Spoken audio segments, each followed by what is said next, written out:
When someone says there's levels to the game, this is what they're talking about. You show them this fight. You start out, you go back, you show him all the Berlanga's first round knockouts, man. All the times that he's just running through the competition, blasting guys out of there, looking like a boogeyman. Then you think about this one. Canelo's coming in, he's the older, smaller man. Lots of wear and tear, injuries, he's had surgeries, all kinds of things. And he made Berlanga look like he didn't even belong in the ring with him at times. He made him look like he was completely outclassed. No big surprise, Canelo came out aggressive in this one. Right from the opening bell, he had his foot on the gas pedal. A lot of people predicted it was going to be that way. Even he himself said it in the build up to the fight that he was going to come in there and punish Edgar Berlanga. He didn't like the way he was running his mouth and all the talk and everything that was happening in some of these press conferences. And we saw some examples of just those bad intentions and how he really felt about it kind of early on. We saw Canelo hitting Berlanga when the ref was talking to him. We saw him hitting him a little bit before the ref could come and break it up. There was even a time here where Canelo was pushing the ref's hand away because he was just trying to get at Berlanga so quickly. He just wanted to get in there and get his work done. Now, don't get me wrong. None of it was dirty. None of it was outside the bounds of what we consider typical in a boxing match. But it did seem a little bit abnormal from what we typically see from Canelo. When we think of Canelo, we think of a guy who is really a professional in every sense of the word. And he got out there today like he was just chomping at the bit, like he couldn't wait to get a hold of Berlanga and tear his head off. Now, going into this fight, what I said was going to be the determining factor was the fact that Berlanga couldn't control the distance unless he used the jab. And if he couldn't control the distance, he wasn't going to win this fight. And that's exactly what we saw. From the opening bell, we saw Canelo walk this man down. He's the older, smaller man. He's shorter. He's got a shorter reach. Didn't make any difference at all. We did not see Berlanga use that jab effectively, except in small spurts. Little times throughout the fight, he was able to land it. He was able to get it off, things like that. But the story of the fight was not that Berlanga was using the jab effectively. And the story of the fight was not that Edgar Berlanga was closing the distance. The story of the fight, the overarching theme, was that Canelo was the aggressor. He was on the front foot. He was walking Berlanga down. And it was Canelo's jab that was landing. It was Canelo that was able to control the distance. It was Canelo that had the fight where he wanted to have the fight at all times. And a lot of that was with Berlanga with his back on the ropes. And even though Berlanga's corner was constantly telling him, do not get your back, do not fight in the corner, do not fight with your back on the ropes, get this back to the center of the ring, he didn't have much of a choice, man. Canelo was the guy in there who was controlling everything. He was the guy who was leading the dance. He was the maestro of the orchestra. He was the one who was able to go in there and get all of his shots off when he wanted to get them off. You know, one of the things that makes Canelo special is that he's got every trick available to him. Every tool that you could possibly have in your tool bag, Canelo's got it. And he's ready, willing, and able to pull those out and use them at any time that it becomes the most effective tool to use for that moment. Perfect example of that here in the fourth round. This is, in a way, this is like a microcosm of the entire fight. Now, Canelo had already been pushing Berlanga all over the ring. Berlanga's corner is telling him to stay off the ropes. So he tries to take it to the center of the ring. Plants his feet, puts up the high guard. Now, you remember, Berlanga is the younger, stronger, bigger guy here. He's got the reach advantage. Canelo just walks in and lands a left hook to the body. And think about how close you have to be to land that punch. This wasn't a jab. This wasn't something he had to step into. This was a left hook to the body, which means he is right there. And when Berlanga tries to counter with the right, Canelo's able to pull back and avoid it. Now, as the bigger man, his timing, his reflexes were so behind that he couldn't even counter a body shot. Canelo was able to pull straight back from it. He's swinging, he's hitting nothing but air. And even though this is only one small moment of the fight, it's just one big thing, nothing about it really stands out too much, I think this is a perfect example of the overall bigger story. Berlanga was just not able to match Canelo. He wasn't able to keep up with him. He wasn't able to keep up with the power, the ring IQ, the variety and diversity of the attack, the defensive prowess of Canelo. Like, Canelo was able to pick a lot of those shots off. Berlanga wasn't able to pick anything off. Berlanga was in there getting tattooed with punches all night long. And by the time you got to maybe the 8th, 9th round, Canelo's in there punishing this man. I mean, Berlanga goes back to the corner after the 9th round, and his corner man is showing a lot of concern from him, asking him if he's awake in there, asking him how he's feeling, asking him if he's able to see the shots and if he sees things coming. We hear the announcers for the fight start to talk about when exactly should a fight get stopped. Abner Maris seems like he's hinting towards the fact that it's like, what's the point of having Edgar Berlanga continue in here, right? And this is kind of a big philosophical approach when you think about it. Joe Goosen took the other side and said, I've stopped fights before, but this isn't a fight that you stop. We know that Berlanga was in there basically losing every round, got knocked down in the third, and he was getting smoked. Had very few things that he could build on that were going to look good.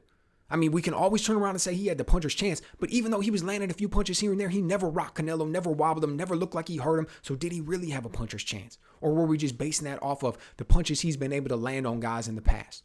So when you've got a guy, particularly a young guy, but you've got this guy and he's not able to get anything done. He's not really seeing any success. He's not able to lead. He's not able to counter. He's not able to get his jab off. He's not able to go to the body well. He's not able to hurt him with power shots. He's not landing combination. There's nothing that Berlanga was doing where he has seen any type of continued success throughout this fight, and he's getting smashed. But he's still fighting hard. He's still throwing crisp shots. He never looked like he was wobbled. He only got dropped in the third round, but even then he didn't look like he was really, really too hurt by the whole thing. So do you stop this? Abner Mares is making the argument that this is a young guy with a lot of future left in him. Why are you going to make him take these extra punches? Why are you going to take this extra punishment? It's an interesting concept, man. It's an interesting way to look at it. Do you think my fighter always has a chance? My fighter would not want me to stop this. As long as he's in there, I'm going to give him the opportunity unless he's just getting hammered. Or do you turn around and take the other thing and take more of a sport approach and say, I'm not letting the man go out on his shield because it's going to be negative for him long term. And instead, I'm going to save him from himself. I'm going to go in here and stop this one. We're going to come back. We're going to regroup. We're going to live to fight another day. Interesting one. Interesting how you approach it. I mean, you got to think this was a situation where Canelo was landing 50% of his power punches. That's brutal. It's brutal when you're in there getting tattooed like that. And, Berlanga came back a little bit at the end, didn't win any of those last rounds, but you can make the argument that that's when he was actually getting some of his better work in for the night. Now, was it because he felt rejuvenated? Was it because he wanted to prove something at the end and he knew he had been getting smashed all night and didn't want to have that be the very last image? Was it because Canelo took his foot off the gas because he had been winning so much and he was a little bit tired through the night? I don't know. Who's to say? But my point remains that Berlanga was still looking crisp. He was still looking sharp in these later rounds. Still wasn't getting any good work done. Still wasn't winning those rounds. It was still the Canelo show all night. And this just goes to show, man, I've said it before and I'll say it again. This just goes to show how good Canelo is. Like we were saying, Berlanga didn't deserve this fight. Berlanga wasn't at this level, even though we had seen all of the things that Edgar Berlanga did leading into this one. And everybody knew that Berlanga wasn't going to be able to match up. Even though he was younger, stronger, bigger, a puncher, fast hands, all kinds of high qualities. And then on Canelo's side, older, smaller, shorter reach, injuries, the wear and tear, everything else. The fact that he wakes up in silk sheets every day with all the money that he's got. Is he still going to be able to stay focused? Focused for this one. Is he going to be able to get up for all of this? Canelo is a professional. A true, consummate professional. There's levels to the game. The man came out there and did it once again. It's why we refer to him as a, for sure, no questions asked, first ballot Hall of Famer. It's why people are using the word legendary. It's why people are using the phrase once in a generation type fighter. I remember when Floyd Mayweather was in the game and Dougie Fisher, editor of the Ring magazine towards the end of his career, he said, one of the things that I think is going to happen is we're going to miss Floyd when he's gone. We're going to miss his professionalism. We're going to miss the way he prepares. We're going to miss how he's always there, always ready, always giving his 100% A game for a fight. We take it for granted. We're going to miss it when it's gone. I feel the same way about Canelo. He's done so much, so good for so long that there's a certain part of it that we take for granted, and we're going to miss it when it's gone because there aren't a whole lot of fighters that continually show up all the time, on weight, on point, trained, ready to go, no excuses, and just go out there and do their job to the absolute best that they can. I wish more did it. I wish that wasn't the story. I wish all of these dudes came out here and just performed as good as possible because there are some incredibly talented guys. But there's something special about Canelo. There's something that sets it apart. And like he said in the post-fight press conference, you got to have two factors. You got to have the talent. You got to have the discipline. If you got talent with no discipline, you're done. If you got discipline but no talent, you're done. You put both of those things together, man, and that's when special things happen. Beautiful work tonight by Canelo. We all knew that it was going to happen, yet at the same time, he didn't let us down. We all knew that he was a huge favorite going into this one, and he was supposed to go in here and smoke this dude, and he didn't let us down. He lived up to the expectations. To the people that wanted him to get a knockout, it could have happened, but again, Berlanga's big, young, strong, a lot of pride.